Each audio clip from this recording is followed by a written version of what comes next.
যে অভাবী তার কথায় বন্ধু আপনি তাকে সাহায্য করবেন না, অথবা সে নিজেকে অভাবী দাবি করে কারো কাছে সাহায্য চাওয়া বৈধ নয়। নবীজি জানিয়ে দিয়েছেন যে ব্যক্তিটা অনেক বেশি অভাবী, অভাবের কারণে সে চলতে পারে না, ফেলতে পারে না, এমন অভাব যাকে আপন করে নিয়েছে বন্ধু, ওই সমস্ত অভাবী ব্যক্তিগুলো সম্পর্কে যদি তার গোত্রের কিসের খেয়াল করেন, তার গোত্রের তার বংশের তিনজন লোক একবারে 100% সুস্থ বন্ধু, বুদ্ধি বিচক্ষণতা সম্পন্ন তিনজন লোক, কয়জন? তিনজন লোক যখন আপনার কাছে সাক্ষী দিবে হ্যাঁ সে সত্যিকারের অভাবী, তাহলে বন্ধু সে সাহায্য নিতে পারবে। নবীজি বলে দিয়েছে তিন শ্রেণীর মানুষ মানুষের কাছে সাহায্য চাইতে পারবে। তিন শ্রেণীর মানুষ মানুষের কাছে বন্ধু কি করতে পারবে? তিন শ্রেণীর মানুষ বন্ধু মানুষের কাছে সাহায্যের জন্য হাত বাড়াতে পারবে। বন্ধু আমাদের দেশে কি প্রাকৃতিক দুর্যোগ আসে কি আসে না? আরো জোরে বলেন।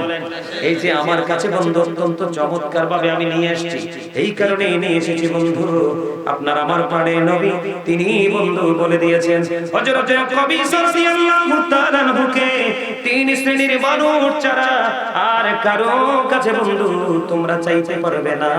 এর মধ্যে এক শ্রেণীর হলো বন্ধু যে ব্যক্তি বিপদগ্রস্ত হয়েছে, বন্যা হয় না, কথা বলেন না কেন? এই যে এবার কি হয়ে গেল, বন্যা হয়েছে কিনা বন্ধুরে আমার? বন্যা যখন হয় বন্যার মধ্যে মানুষের ঘর বাড়ি কি হয়ে যায়? বন্যার সময় মানুষের ঘর বাড়ি বন্ধু সবকিছু ধ্বংস হয়ে যায়। তারা তাদের নিজের জায়গাটাকে বন্ধু কি করার জন্য তারা তাদের নিজের জায়গায় যতক্ষণ পর্যন্ত ফিরে না আসে ততক্ষণ পর্যন্ত সাহায্য চাইতে পারবে এবং তাকে সাহায্য দেওয়াও যায়।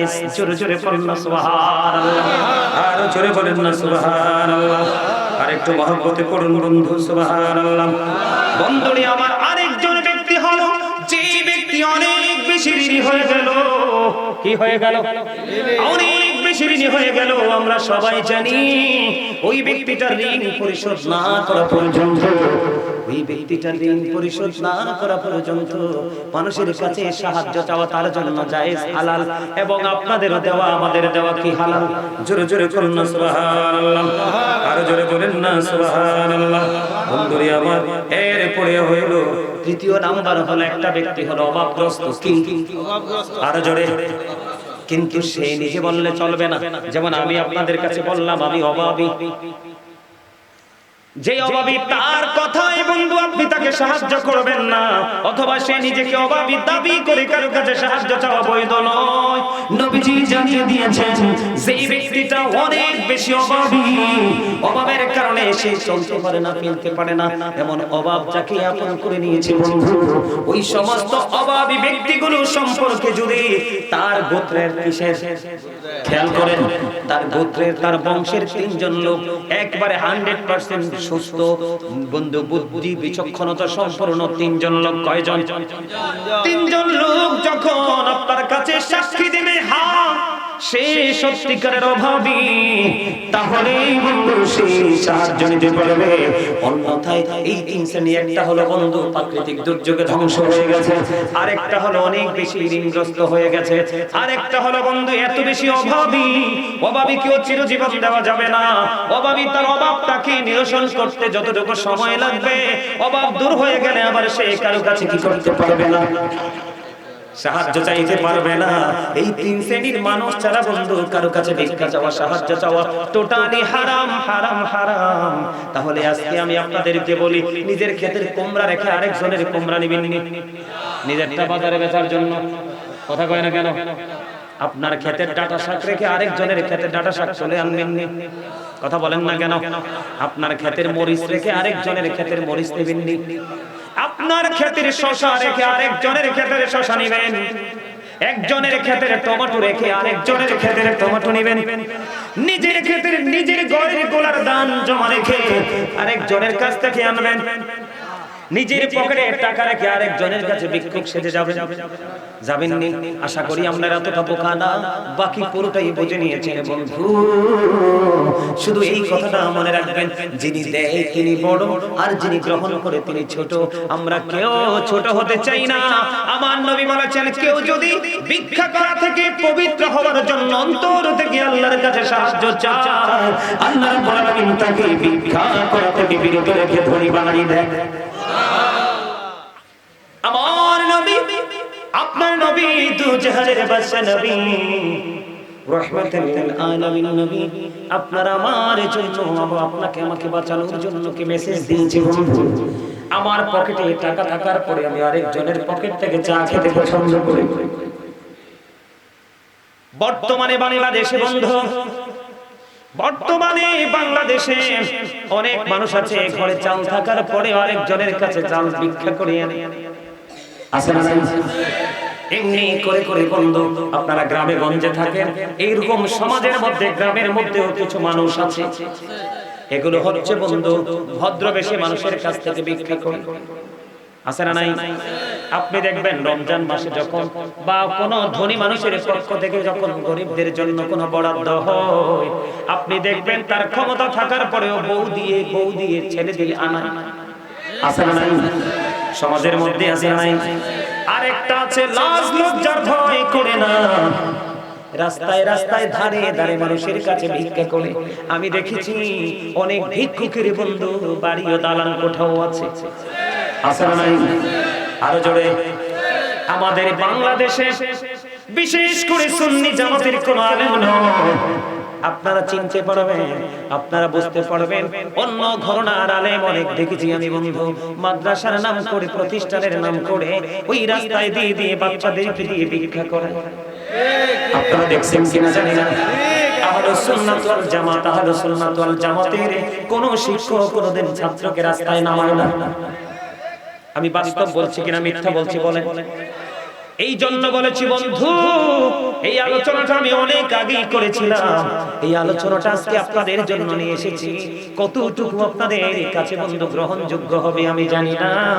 আমার নবী আমাদেরকে অ্যালার্ট করে গেছেন, সতর্ক করে গেছেন।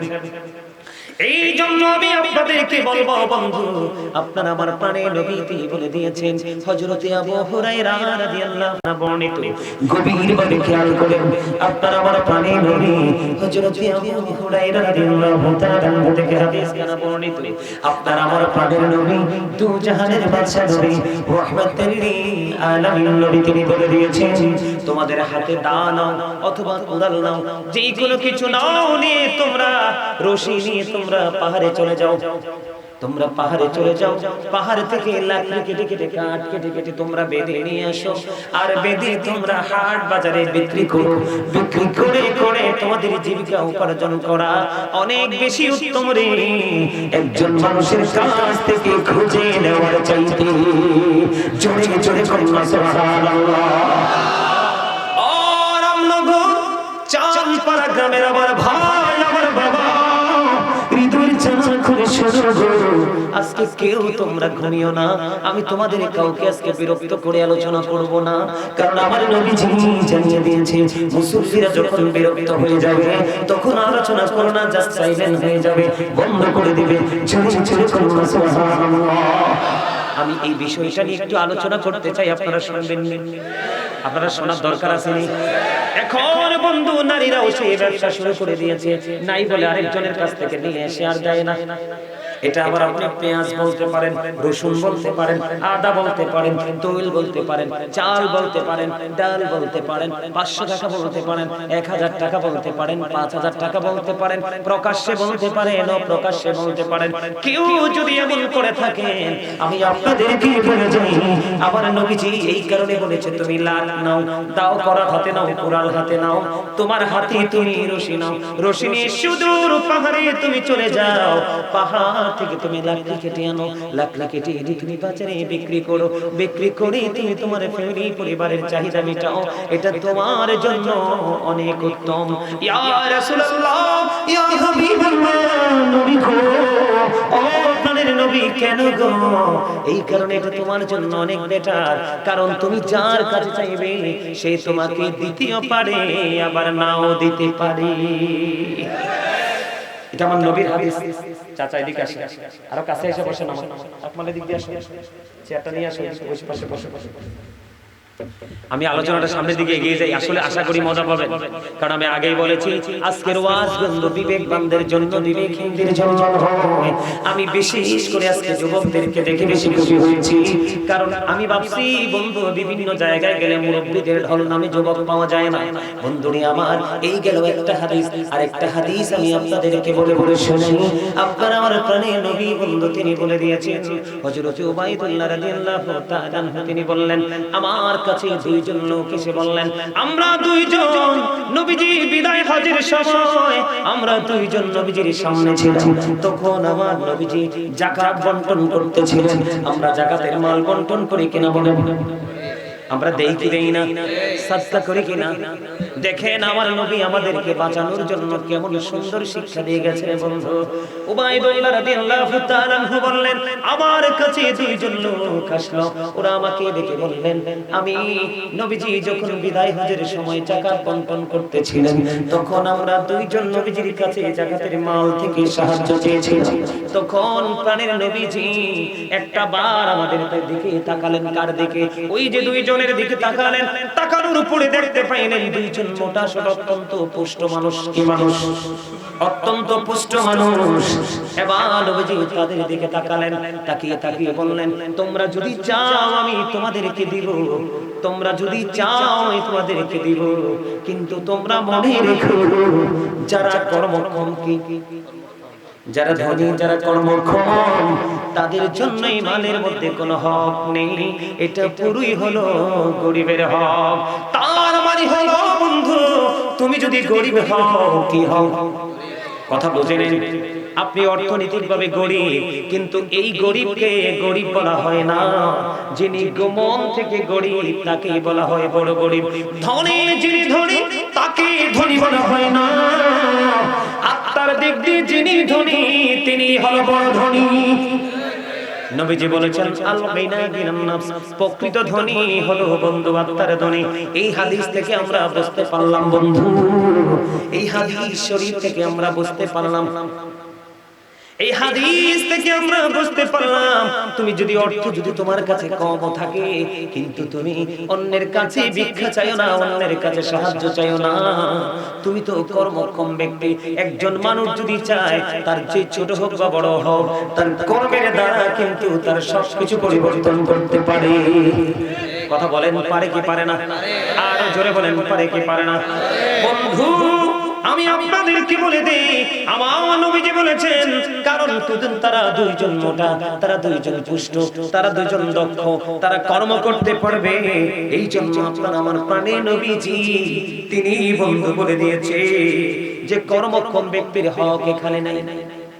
জোরে বলেন না সুবহানাল্লাহ, আর জোরে বলেন না সুবহানাল্লাহ। আমি আপনার আমার নবী আরো বলে দিয়েছেন বন্ধু, একজন ব্যক্তি ভিক্ষা করতেছে, কি করতেছে? একজন ব্যক্তি বন্ধু ভিক্ষা করতেছে, কিন্তু তার ঘরে ওই পরিমাণ সম্পদ আছে, যেই পরিমাণ সম্পদ থাকলে তার ভিক্ষা করার কোনো কি নাই, প্রয়োজন নেই। যদি ওই পরিমাণ সম্পদ থাকার পরে যদি সে ভিক্ষা করে, আমার দিকে তাকান, সাহায্য, ভিক্ষা বলতে সাহায্য চাওয়া, কি চাওয়া? আপনার কাছে কিন্তু ওই পরিমাণ সম্পদ আছে, যেই পরিমাণ সম্পদ থাকলে ইসলামের ভাষায় তার কারো কাছে সাহায্য চাওয়া যাইবে না। যদি ওই পরিমাণ সম্পদ থাকার পরে যদি বন্ধু সে, যেই পরিমাণ সম্পদ থাকার পরে যদি বন্ধু সে ভিক্ষা করে, আমার নবীজি বললেন সে যেন আগুনের কয়লা ভিক্ষা করতেছে। জোরে জোরে বলুন নাউযুবিল্লাহ।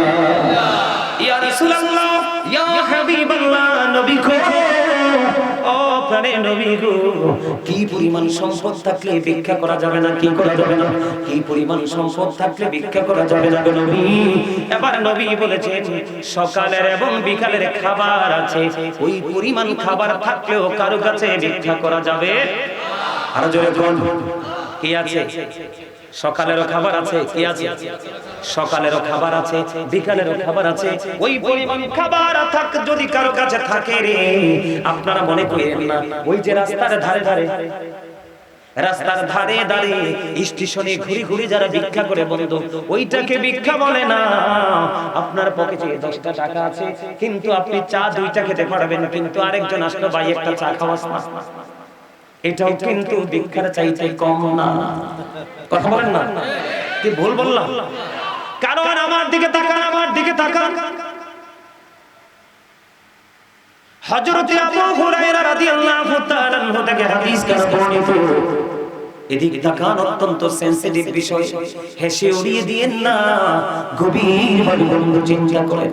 হযরত আবু হুরায়রা রাদিয়াল্লাহু তাআলা আনহু থেকে হাদিস কার বর্ণিত। আপনার আমার প্রাণের নবী তিনি বলে দিয়েছে, যে ব্যক্তি শুধু সম্পদ বাড়ানোর জন্য, কিসের জন্য? শুধু সম্পদের পাহাড় গড়ার জন্য, সম্পদ বাড়ানোর জন্য যে ব্যক্তিটা শুধু ভিক্ষা করে, আমার নবীজি বলল সে তো ভিক্ষা করলো না, সে যেন আগুনের ফুলকি যেন নিজের জন্য ভিক্ষা করলো। জোরে জোরে বলুন নাউজুবিল্লাহ। আগুনের ফুলকি মানে বুঝছেন? কামার দোকানে যাবেন, কোন দোকানে? কামারের দোকানে গিয়ে প্রশ্ন করবেন, গাজী সুলাইমান আল কাদরি বলেছে আগুনের ফুলকি কি দেখাইতে বলছে। তখন কামার আগুনের ফুলকি দেখাতে পারবে। ওই দোকানে ছোট পরিসরে আগুনের ফুলকি দেখা যায়। এবার আমি আপনাদেরকে একটু এক্সপ্লেইন করে একটা ব্যাখ্যা করে দেই বন্ধু। আপনি কিন্তু আরেকজনের কাছে চাটা খুঁজেছেন, জাস্ট एग्जांपल, একটা উপমা স্বরূপ বলছি। আপনি জাস্ট একটা एग्जांपल, আপনি চাটা খুঁজেছেন, আপনার মনের মধ্যে চিন্তা আসলো আমি যদি তার থেকে চাটা খাইতে পারি তাহলে আমার কিন্তু এই চায়ের টাকাটা আজকের জন্য বেঁচে যাবে। কথা বলেন না কেন? আরো জোরে বলেন বন্ধু। ইসলাম কত সুন্দর, কত প্রেমময় বন্ধু, কত স্বাধীন। দেখেন আপনারা আমার প্রাণের নবী বলে দিয়েছেন, তুমি সম্পদ বাড়ানোর জন্য তুমি কি করলা? তুমি সম্পদ বাড়ানোর জন্য শুধু তুমি টাকা ভিক্ষা করলা, সাহায্য চাইলা, অচিন দেশে বন্ধু অচিন করে চলে গেলা ভিক্ষা করার জন্য। তুমি দুনিয়ার মানুষকে ফাঁকি দিতে পেরেছো, আল্লাহকে কিন্তু ফাঁকি দিতে পারলা না। এই জন্য নবীজি বলেছেন তুমি তো ভিক্ষা করনি, সম্পত্তি বাড়ানোর জন্য তুমি আগুনের ফুলকি তুমি নিজের জন্য কি করেছো? ক্রয় করেছো। ঝুড়ি ঝুড়ে নাউজুবিল্লাহ।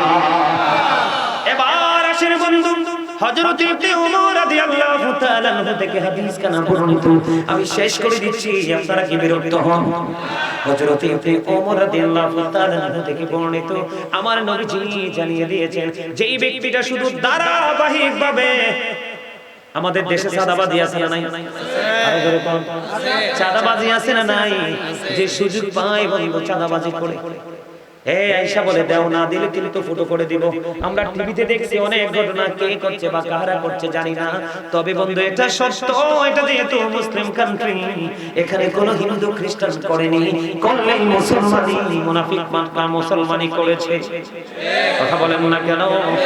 এবার বন্ধু ইবনে ওমর রাদিয়াল্লাহু তাআলা আনহু তিনি বলেছেন যে ধারাবাহিকভাবে মানুষের কাছ থেকে কি চাই, আপনি আমার জোর করে নিতে চান, এটা ভিক্ষা কিনা বলেন? কথা কন না কেন? জোর করে জবরদস্তি করে নেন, আপনি তো সম্পদ বাড়ানোর জন্য করছেন, আপনার নিয়ত কিন্তু সম্পদ বাড়ানো, কিন্তু আরেকজনের কাছ থেকে জোর করে ভিক্ষা দিতে না, তারে মাইরা ভিক্ষা নেবেন। এই জন্য আমার আপনারা প্রাণের নবী বলেছেন তুমি ধারাবাহিকভাবে মানুষের কাছে চাইয়ে চাইয়ে তুমি আনতে থাকবে। আমার নবীজি বন্ধু জানিয়ে দিয়েছে কাল কিয়ামতের দিন পুরোপুরি তার অক্ষত থাকলেও আমার নবীজি জানিয়ে দিয়েছেন তার চেহারার মধ্যে মুখমণ্ডলটা বিকৃত হয়ে যাবে, কারণ তার চেহারায় বন্ধু কোনো গোস্ত থাকবে না। জোরে জোরে বলুন নাউজুবিল্লাহ।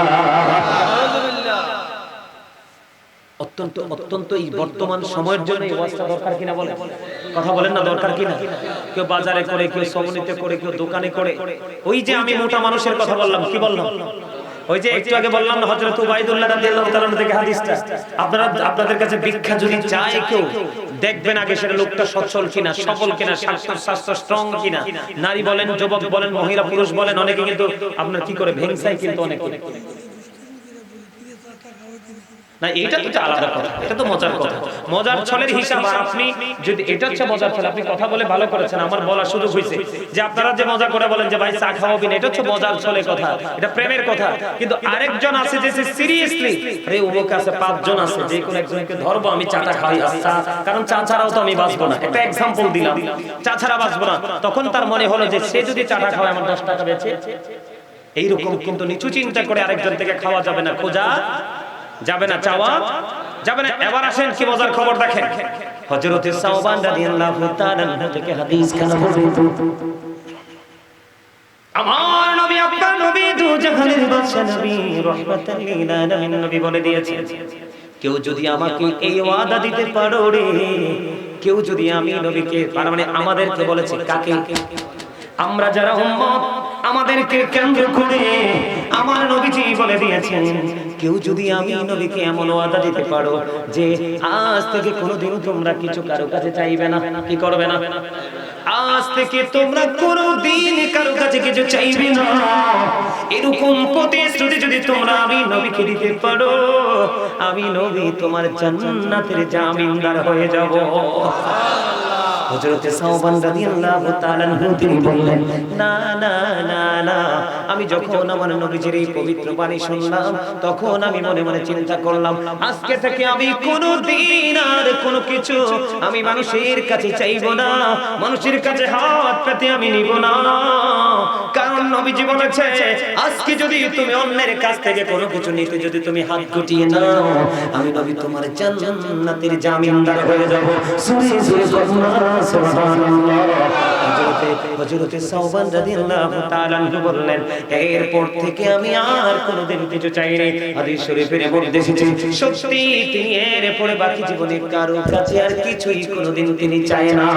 জোরে জোরে বলুন সুবহানাল্লাহ। তাহলে বন্ধু, এখানে বলতে হবে নবীজি জানিয়ে দিয়েছেন, দাতার হাত হলো উপরের হাত, আর গ্রহীতার হাত হলো নিচের হাত। যিনি দাতা তিনি মনে রাখতে হবে বড় হয়ে গেল, আর যিনি গ্রহণ করলো তারা ছোট হয়ে গেল। এই জন্য বন্ধু, নিজেকে ছোট করো, এটা কেউ কিন্তু চায় না, কিন্তু এটা যদিও না করে কিন্তু তারা কৌশলে কি হয়ে যায়, ও বন্ধু, তারা মানুষের কাছে চেয়ে কিন্তু ছোট হয়ে যায়। আলোচনা বুঝিয়ে দিচ্ছি বন্ধু। হযরত কবিসা রাদিয়াল্লাহু তাআলা থেকে হাদিস খানা বর্ণিত, তিনি বললেন, আমি একদিন অনেক ঋণী হয়ে গেলাম। কি হয়ে গেলাম? আমি একদিন অনেক ঋণী হয়ে গেলাম। আমি আমার প্রাণের নবীর কাছে, এটা বড় গুরুত্বপূর্ণ একটা হাদিস, খেয়াল করবেন। আমার নবীজি তিনি বললেন, আমি অনেক বেশি ঋণী হয়ে গেলাম।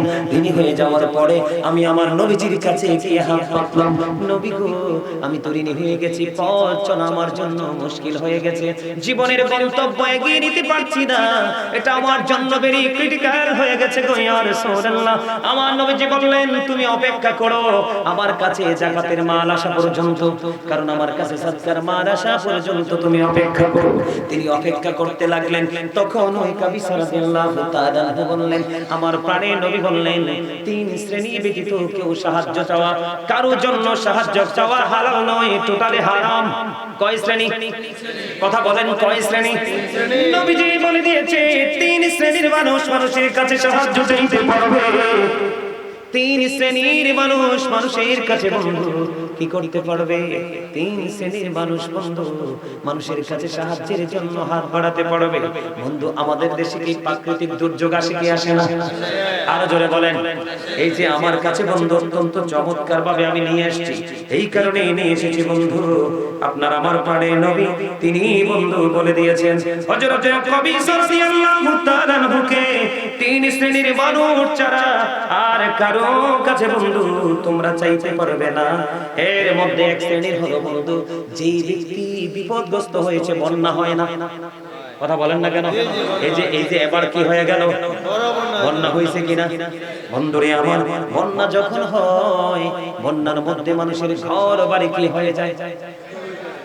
বন্যার সময় মানুষের ঘর বাড়ি বন্ধু সবকিছু ধ্বংস হয়ে যায়। তারা তাদের নিজের জায়গাটাকে বন্ধু কি করার জন্য? তারা তাদের নিজের জায়গাটাকে জায়গায় যতক্ষণ পর্যন্ত ফিরে না আসে ততক্ষণ পর্যন্ত সাহায্য চাইতে পারবে এবং তাকে সাহায্য দেওয়াও যায়। জোরে জোরে বলেন না সুবহানাল্লাহ, আর জোরে বলেন না সুবহানাল্লাহ, আর একটু মহব্বতে পড়ুন বন্ধু সুবহানাল্লাহ। বন্ধুরে আমার আরেকজন ব্যক্তি হলো যে ব্যক্তি অনেক বেশি ঋণী হয়ে গেল। কি হয়ে গেল? অনেক বেশি ঋণী হয়ে গেল। আমরা সবাই জানি ওই ব্যক্তিটার ঋণ পরিশোধ না করা পর্যন্ত, ওই ব্যক্তিটার ঋণ পরিশোধ না করা পর্যন্ত মানুষের কাছে সাহায্য চাওয়া তার জন্য জায়েজ, হালাল, এবং আপনাদেরও দেওয়া আমাদের দেওয়া কি হালাল? জোরে জোরে বলুন না সুবহানাল্লাহ, আর জোরে বলেন না সুবহানাল্লাহ। বন্ধুরে আমার এরপরে হলো তৃতীয় নাম্বার হলো একটা ব্যক্তি হলো অভাবগ্রস্ত। কি অভাবগ্রস্ত? আর জোরে। কিন্তু সে নিজে বললে চলবে না। যেমন আমি আপনাদের কাছে বললাম আমি অভাবী, যে অভাবী তার কথাই বন্ধু আপনি তাকে সাহায্য করবেন না, অথবা সে নিজেকে অভাবী দাবি করে কারো কাছে সাহায্য চাওয়া বৈধ নয়। নবীজি জানিয়ে দিয়েছেন যে ব্যক্তিটা অনেক বেশি অভাবী, অভাবের কারণে সে চলতে পারে না, ফেলতে পারে না, এমন অভাব যাকে আপন করে নিয়েছে বন্ধু, ওই সমস্ত অভাবী ব্যক্তিগুলো সম্পর্কে যদি তার গোত্রের বিশেষ খেয়াল করেন, তার গোত্রের তার বংশের তিনজন লোক একবারে 100% সুস্থ বন্ধু, বুদ্ধি বিচক্ষণতা সম্পন্ন তিনজন লোক, কয়জন? তিনজন লোক যখন আপনার কাছে সাক্ষী দেবে হ্যাঁ সে সত্যিকারের অভাবী, তাহলে বন্ধু সে সাহায্য নিতে পারবে। অন্যথায় এই তিন শ্রেণী, একটা হলো বন্ধু প্রাকৃতিক দুর্যোগে ধ্বংস হয়ে গেছে, আরেকটা হলো অনেক বেশি ঋণগ্রস্ত হয়ে গেছে, আরেকটা হলো বন্ধু এত বেশি অভাবী, অভাবীকেও চিরজীবন দেওয়া যাবে না। অভাবী তার অভাবটাকে নিরসন করতে যতটুকু সময় লাগবে, অভাব দূর হয়ে গেলে আবার সে কারো কাছে কি করতে পারবে না, সাহায্য চাইতে পারবে না। এই তিন শ্রেণীর মানুষ ছাড়া বন্ধু কারো কাছে ভিক্ষা চাওয়া, সাহায্য চাওয়া টোটালি হারাম, হারাম, হারাম। তাহলে আজকে আমি আপনাদেরকে বলি, নিজের ক্ষেতের কুমড়া রেখে আরেকজনের কুমড়া নিবেন নি? নিজেরটা বাজারে বেচার জন্য? কথা কয় না কেন? আপনার ক্ষেতের ডাটা শাক রেখে আরেকজনের ক্ষেতের ডাটা শাক চলে আনবেন নি? কথা বলেন না কেন? আপনার ক্ষেতের মরিচ রেখে আরেকজনের ক্ষেতের মরিচ নেবেন নি? আপনার ক্ষেতের শশা রেখে আরেকজনের ক্ষেতের শশা নেবেন?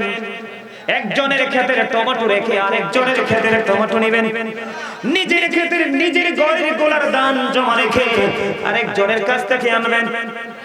নিজের পকেটে টাকা রেখে আরেকজনের কাছে ভিক্ষুক সেজে যাবেন? যাবেন নি? আশা করি আপনারা এতটা বোকা না, বাকি পুরোটাই বুঝে নিয়েছেন বন্ধু। শুধু এই কথাটা মনে রাখবেন, যিনি দেয় তিনি বড়, আর যিনি গ্রহণ করে তিনি ছোট। আমরা কেউ ছোট হতে চাই না।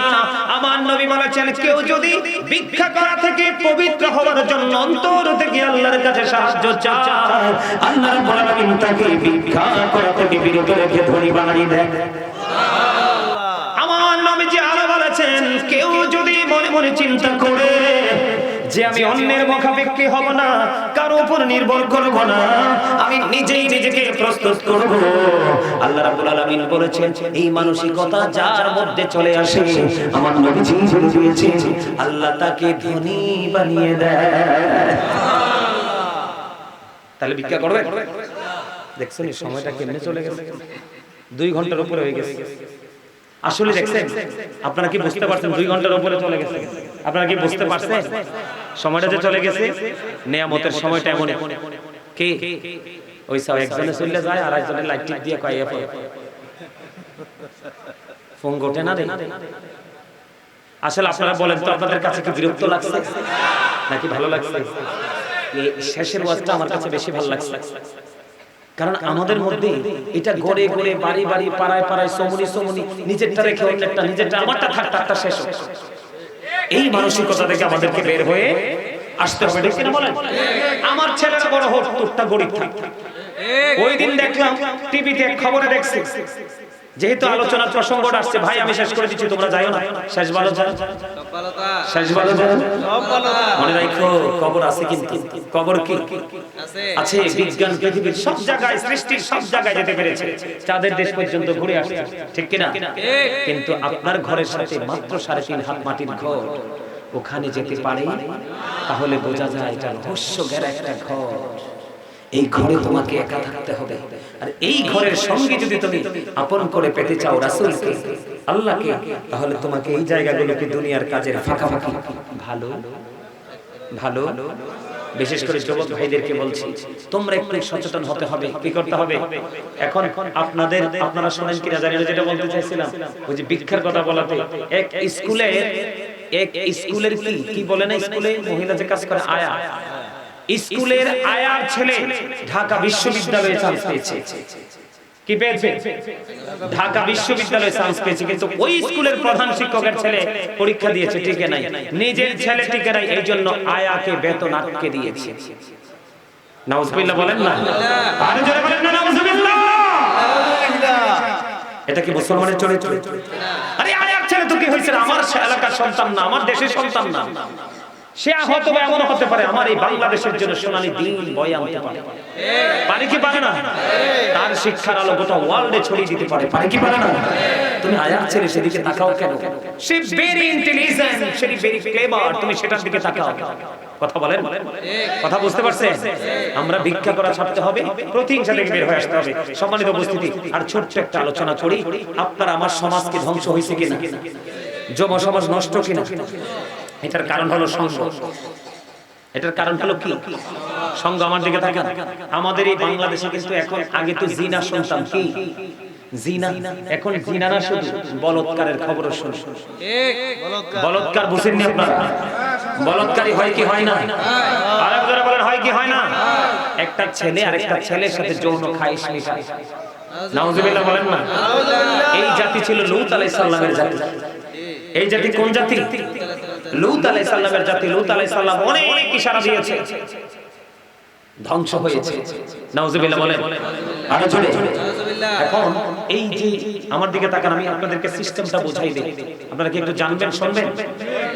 হ্যাঁ বন্ধুরে আমার, আল্লামা ইবনে হাজার আসকালানী রাহমাতুল্লাহি আলাইহি, তিনি হাসান ইবনে জাকওয়ান রাদিয়াল্লাহু তাআলা থেকে বর্ণনা করেছে। আমার দিকে তাকান, শেষ করে দেই বন্ধু। হাসান ইবনে জাকওয়ান থেকে তিনি বর্ণনা করেছে, তিনি বলে দিয়েছে, ও পৃথিবীর মানুষ, তোমরা বড় লোকের ছেলে মেয়েদের সাথে মেলামেশা করিও না। অবাক হয়ে গেলেন জন, কি করো না? ধনী লোকেদের সাথে তোমরা কি করো না, চলাফেরা করিও না। তার কারণ কি আমি বলবো নি? হ্যাঁ, the rich are not always happy, ধনীরা সব সময় সুখী নয়। তার কারণ হলো the man is rich but characterless। কথা কয় না?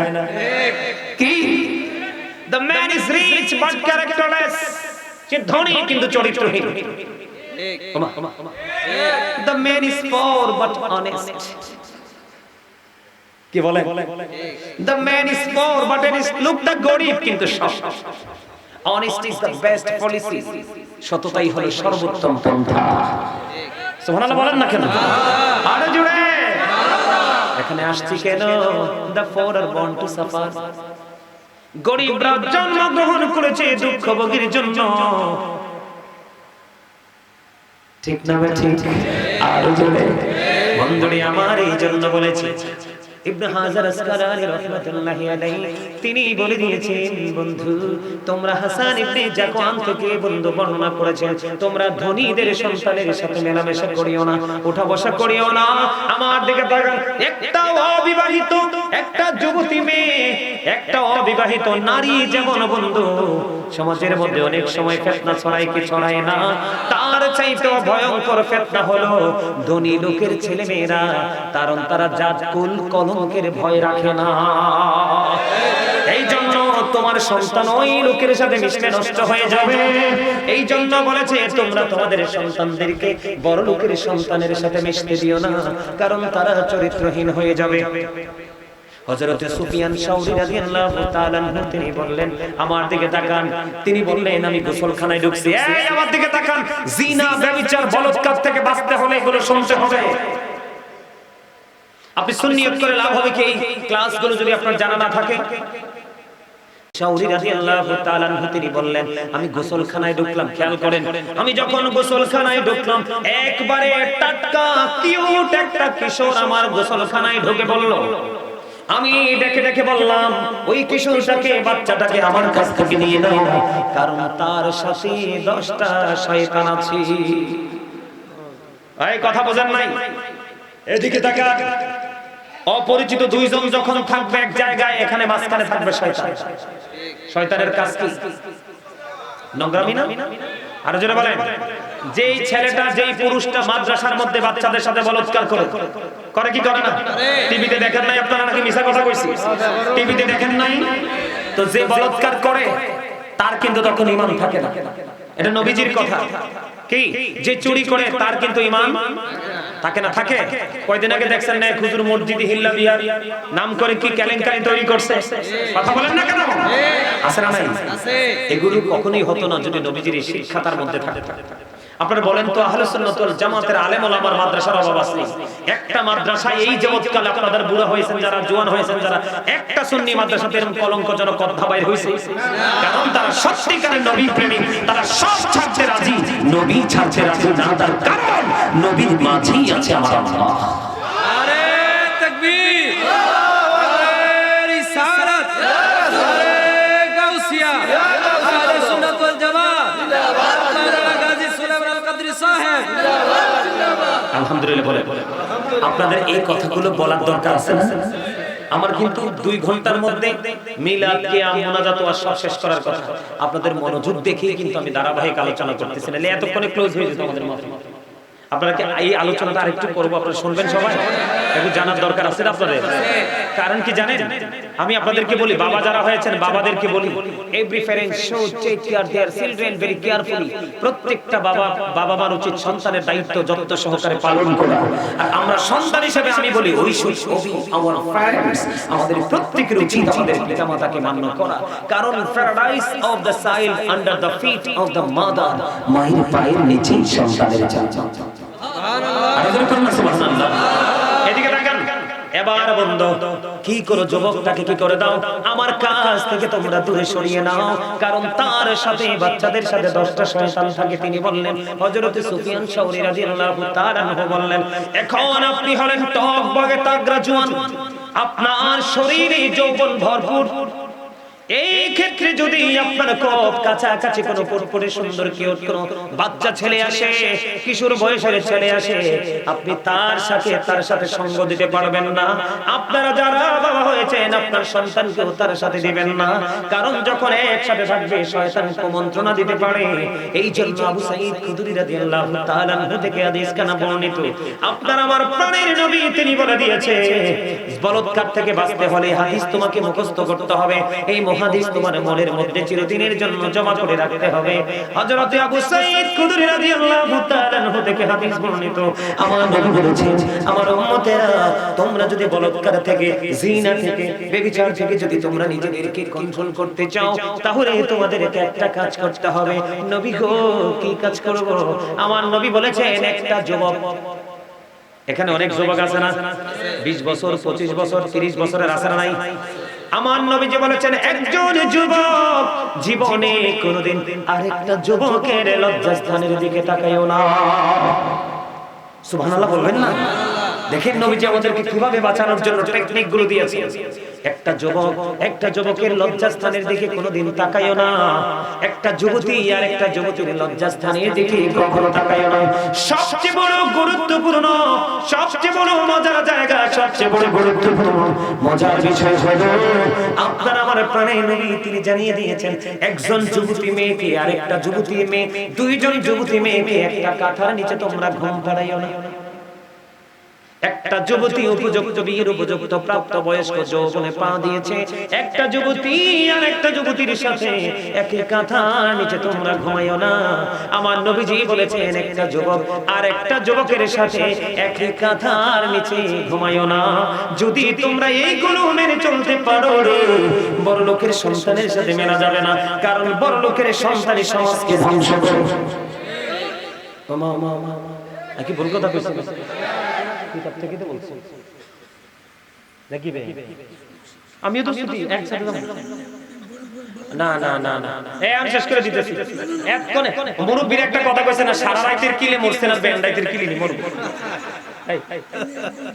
আমি 1 ঘন্টা থাকবো না আমি 10-20 মিনিটের ভিতরে আপনি বসেন ভালো লাগতেছে বসেন যাইতে দিতেব না আর জোর করে গেলে যান জোর করে আরে চিনি তুমি আমার লগে আরেক প্রোগ্রামে দেখা হইছে মজার লোক আপনি বসেন ছুটি নাই কারণ আপনাদের মতো মানুষদের আমাদের এই প্রোগ্রামগুলোতে অ্যাটেন্ড করা দরকার আরে আপনাদেরকে দেখে শিখবে আপনার ইউনিয়ন যে আমাদের চেয়ারম্যান যদি 1 ঘন্টা বসে থাকতে পারে তাহলে আমি কে কথা বলেন না কেন এখন আমাদের সমাজ এমন নষ্ট একটা জায়গায় গেছে আমাদের নেতারা আসে আইসা 5 মিনিট বক্তব্য দিয়ে চলে যায় শোনাও কথা কি বুঝতে পারছেন ঢাকা গেছে রূপগঞ্জে শুনেন গল্প শুনেন ইয়ার নেতা এত পছন্দ হইছে আমার হুজুর আমার জীবনে কোনদিন আমার চুল দাড়ি পাইকা গেছে আমার জীবনে দেখছেন তো কোনদিন আমি হুজুর কোন হুজুরের ওয়াজ এভাবে মন দিয়ে শুনি নাই প্রায় 2 থেকে 2.5 ঘন্টা ওয়াজ করছি এরপরে হুজুর মনে হয় আর জীবনে পাবো কিনা জানেন আপনাকে আমাকে সাথে বৈশা মুনাজাত দিয়ে একসাথে প্রটোকল দিয়ে আমাকে বিদায় দিয়ে তারপরে গেছে